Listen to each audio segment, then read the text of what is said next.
ঐতিহাসিক ৭ মার্চে জাতির জনকের প্রতিকৃতিতে প্রধানমন্ত্রী শ্রদ্ধা। বিকেলে বক্তব্য রাখবেন সোহরাওয়ার্দী উদ্যানের জনসভায়।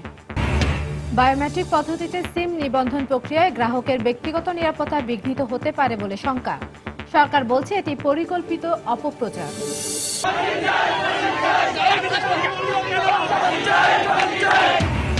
রাজধানীর মিরপুরে গৃহকর্মীর রহস্যজনক মৃত্যুতে এলাকাবাসীর থানা অবরোধ। নির্যাতনের পর হত্যার অভিযোগ মায়ের। মাদারীপুরে ৩টি স্বর্ণের দোকানসহ ৫টি দোকানের ডাকাতির ঘটনায় গুলিবিদ্ধ একজনের মৃত্যু। ব্যাপক লুটপাটের অভিযোগ। রাজধানীর উত্তরায় জেলা প্রশাসনের উচ্ছেদ অভিযান। গুড়িয়ে দেয়া হয়েছে কয়েকশো অবৈধ স্থাপনা। এবং ওয়ার্ল্ড টি-20তে অংশ নিতে ভারতে টাইগাররা। বাছাই পর্বে ৯ মার্চ প্রতিপক্ষ নেদারল্যান্ডস।